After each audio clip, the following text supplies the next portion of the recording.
नमस्कार, स्वागत है आपका बोलता हिमाचल पर। आज है 8 अगस्त 2024 और हिमाचल प्रदेश की आज की सबसे बड़ी खबरें हम आपके लिए लेकर आए हैं। हमेशा की तरह आप इस वीडियो को लाइक कर दीजिएगा। चैनल पर नहीं जुड़े, चैनल को आप सब्सक्राइब जरूर करें। पेश है आज की सबसे बड़ी खबरें। हिमाचल प्रदेश मंत्रिमंडल की बैठक आज। कैबिनेट में कांस्टेबल जियो लाइब्रेरी भर्ती पर होगा फैसला। हिमाचल प्रदेश मंत्रिमंडल की बैठक मुख्यमंत्री सुखविंदर सिंह सुक्खू की अध्यक्षता में गुरुवार को दोपहर 12 बजे राज्य सचिवालय में होगी। स्वतंत्रता दिवस के राज्य स्तरीय कार्यक्रम और विधानसभा के आगामी मानसून सत्र से पहले ये बैठक महत्वपूर्ण हो गई है। इस बैठक में हिमाचल पुलिस की कांस्टेबल भर्ती और शिक्षा विभाग में जूनियर ऑफिस असिस्टेंट लाइब्रेरी के नए कैडर में भर्ती को लेकर फैसला होगा। राज्य सरकार ने पिछले साल ही पुलिस कांस्टेबल के 1226 पदों पर भर्ती का फैसला किया था, लेकिन लोक सेवा आयोग को भर्ती एजेंसी नोटिफाई नहीं किया गया था। यदि एक दिन के भीतर इस लेटर का जवाब चला गया तो गुरुवार को होने वाली कैबिनेट की बैठक में पुलिस कांस्टेबल की भर्ती लोक सेवा आयोग को दे दी जाएगी। इसके बाद लोक सेवा आयोग इन भर्तियों के लिए आवेदन मांग सकेगा। राज्य सरकार ने इस भर्ती कोटे में 30 पद और जोड़ दिए हैं।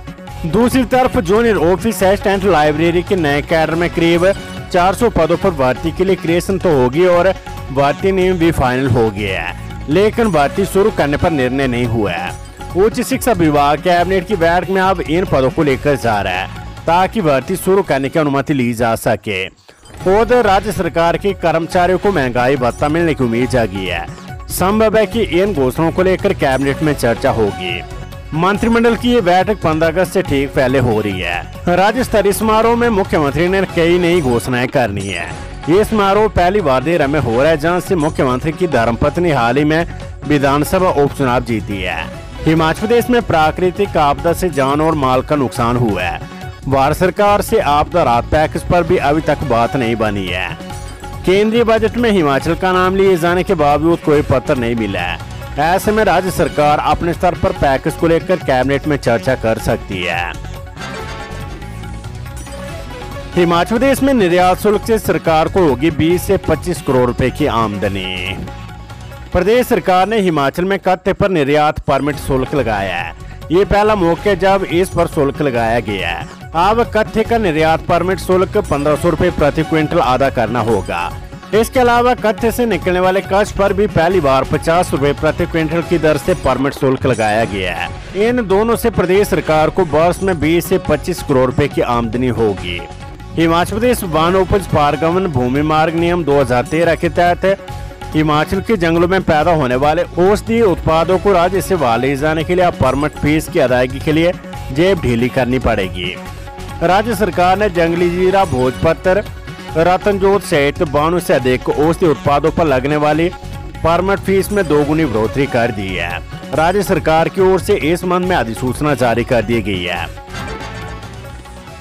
राजधानी शिमला में स्क्रब टाइफस से पहली मौत, 43 लोग पॉजिटिव।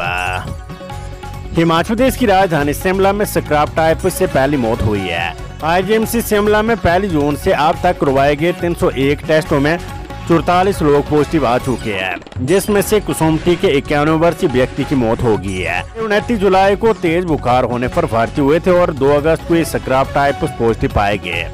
इन्हें आईसीयू में रखा गया था, लेकिन बुधवार को इन्होंने दम तोड़ दिया है। हिमाचल प्रदेश के 567 स्कूलों से चतुर्थ श्रेणी कर्मी मल्टीटास्क वर्कर बदलने की प्रक्रिया शुरू। हिमाचल प्रदेश में विद्यार्थियों की शून्य संख्या वाले 99 स्कूलों और मर्ज होने वाले 468 स्कूलों से चतुर्थ श्रेणी कर्मियों, मल्टीटास्क वर्करों और जलवाहकों को अन्य नजदीकी स्कूलों में नियुक्त करने की प्रक्रिया शुरू हो गई है। बुधवार को प्रारंभिक शिक्षा निदेशालय ने सभी जिला उपनिदेशकों को पत्र जारी कर स्टाफ की नियुक्तियां अन्य जगह करने के निर्देश जारी कर दिए हैं। इन स्कूलों में कार्यरत शिक्षकों को आवश्यकता वाले स्कूलों में तैनाती देने की प्रक्रिया भी इन दिनों जारी है। बीते दिनों राज्य मंत्रिमंडल ने विद्यार्थियों की शून्य संख्या वाले 99 प्राथमिक और 10 मिडिल स्कूलों को बंद करने का फैसला लिया है। इसके अलावा 5 या 5 से कम विद्यार्थियों की संख्या वाले 401 प्राथमिक और 67 मिडिल स्कूलों से 2 से 3 किलोमीटर के दायरे वाले स्कूलों में मर्ज करने के निर्देश दिए गए हैं। इसी कड़ी में शिक्षा निदेशालय ने अब इन स्कूलों में कार्यरत स्टाफ को भी बदलने की प्रक्रिया शुरू कर दी है। विधानसभा समिति सदस्य डिजिटल तरीके से भी बैठकों से जुड़ सकेंगे, स्पीकर ने दिया अधिकारियों को निर्देश। हिमाचल प्रदेश विधानसभा अध्यक्ष कुलदीप सिंह पठानिया ने समिति की कार्यप्रणाली को सुदृढ़, तर्कसंगत और प्रभावशाली बनाने के लिए विधानसभा सचिवालय के मुख्य समिति कक्ष में समितियों के अधिकारियों के साथ बैठक की। विधानसभा अध्यक्ष समितियों के सभापति के साथ पहले 3 अगस्त को एक महत्वपूर्ण बैठक कर चुके हैं। विधानसभा अध्यक्ष ने कहा कि वे समिति के कार्य को कारगर तथा तर्कसंगत बनाना चाहते हैं। उन्होंने कहा कि वे समिति के कार्यों में दक्षता तथा तीव्रता लाने के पक्षधर है, जिससे जनहित के कार्य जो लंबित पड़े उन पर संबंधित विभागों से कड़ा संज्ञान लिया जा सके। पठानिया ने कहा कि आप समिति सदस्य डिजिटल तरीके से भी बैठकों से जुड़ सकेंगे। अधिकारियों को निर्देश दिए गए कि ऑनलाइन सुविधा से जुड़ने वाले उपकरणों की शीघ्र व्यवस्था की जाए, जिससे समिति के कार्यों में कोरम के पूरा न होने के कारण व्यवधान न आ सके। सोलर एनर्जी हिमाचल अगले 6 महीनों में 50 मेगावाट सौर ऊर्जा का करेगा दोहन, सीएम सुक्खू। मुख्यमंत्री सुखविंदर सिंह सुक्खू ने ऊर्जा विभाग के वरिष्ठ अधिकारियों के साथ समीक्षा बैठक की। बैठक में उन्होंने प्रदेश में सौर ऊर्जा उत्पादन को बढ़ाने की आवश्यकता पर बल दिया। उन्होंने कहा कि जिला ऊना के पेकुवाला में 32 मेगावाट की सौर ऊर्जा परियोजना स्थापित की गई और कोटलैड विधानसभा क्षेत्र में 10 मेगावाट और गगरेट विधानसभा क्षेत्र में 5 मेगावाट सौर ऊर्जा परियोजनाएं निर्माणाधीन है। प्रदेश आगामी 6 महीनों में लगभग 50 मेगावाट सौर ऊर्जा का दोहन सुनिश्चित करेगा।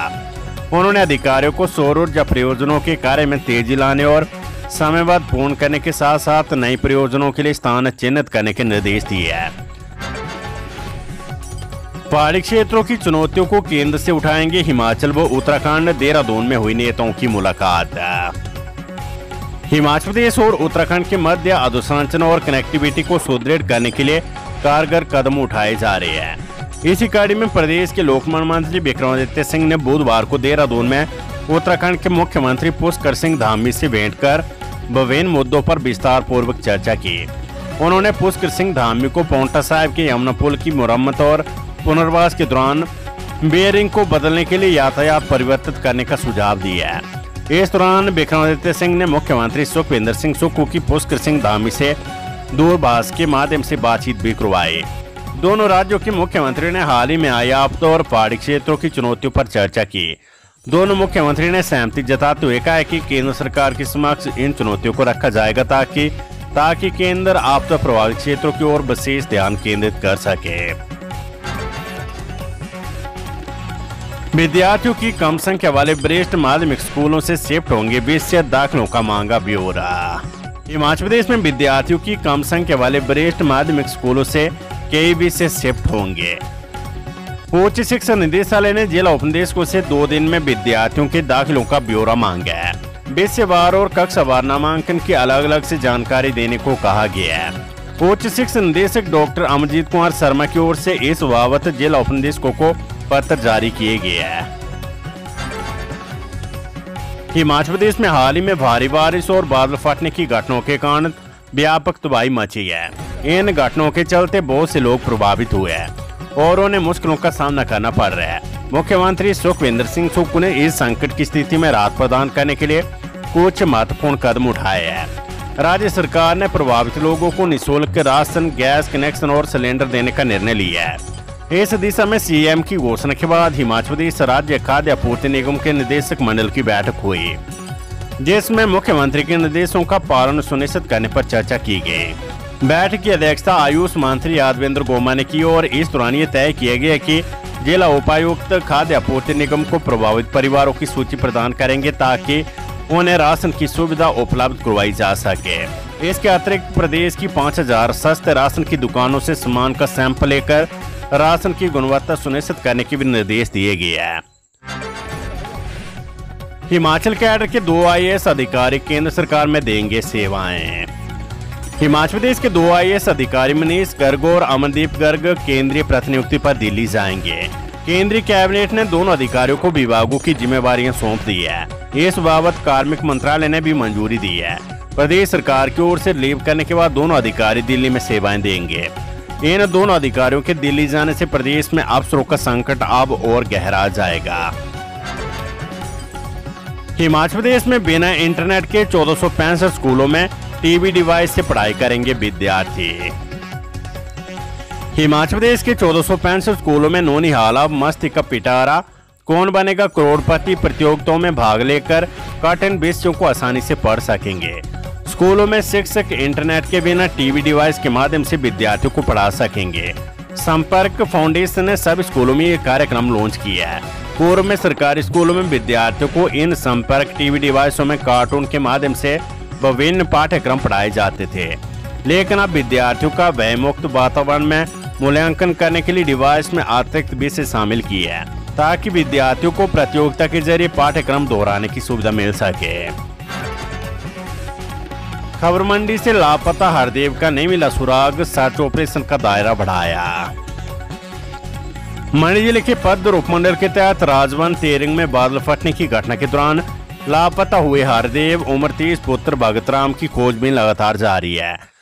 बादल फटने से आए मलबे को फोकलैंड मशीन द्वारा एक बार फिर पलट कर देखा गया है, लेकिन हरदेव का कोई सुराग नहीं मिला है। इसके मद्देनजर तलाशी अभियान का दायरा बढ़ा दिया गया है और खोजी कुत्तों की भी मदद ली जा रही है। ये जानकारी उपायुक्त मंडी अपूर्व देवगन ने दी है। उपायुक्त ने बताया कि इस हादसे में 10 लोग लापता हुए थे, जिनमें से 9 के शव बरामद हो चुके हैं। एनडीआरएफ, एसडीआरएफ, पुलिस और होमगार्ड के जवान लगातार सर्च ऑपरेशन में जुटे हैं। उपायुक्त ने बताया कि प्रशासन ने प्रभावित परिवारों को गैस कनेक्शन, राशन और मेडिकल किटें उपलब्ध करवा दी है। इसके अतिरिक्त सभी मृतकों के परिवारों को 4-4 लाख रुपए की सहायता राशि भी जारी कर दी गई है। डीएनए सैंपल की जांच के लिए 10 घंटे काम कर रही टीम, 1 सप्ताह में मिलेगी रिपोर्ट। रामपुर के समेज और बागीपुल में बादल फटने से हुए दर्दनाक हादसे में लापता लोगों के शव सतलुज नदी में मिल रहे हैं, लेकिन सब क्षत विक्षत हालत में है, जिससे उनकी पहचान नहीं हो पा रही है। इसको देखते हुए डिऑक्सी न्यूक्लिक एसिड डीएनए तकनीक से ऐसे शवों की पहचान की जाएगी। इसलिए निदेशालय फॉरेंसिक सर्विस जुंगा के विशेषज्ञ 10 घंटे लेबोरेटरी में कार्य कर रहे हैं। यहाँ अभी तक 28 स्टैंडर्ड सैंपल यानी लापता लोगों के रिश्तेदारों के सैंपल पहुंच चुके हैं, जबकि सतलुज नदी में मिले 4 लापता लोगों के डीएनए सैंपल भी मिलान के लिए आए हैं। यहाँ डीएनए विभाग ने शवों के सैंपल का मिलान स्टैंडर्ड सैंपल से करना शुरू कर दिया है।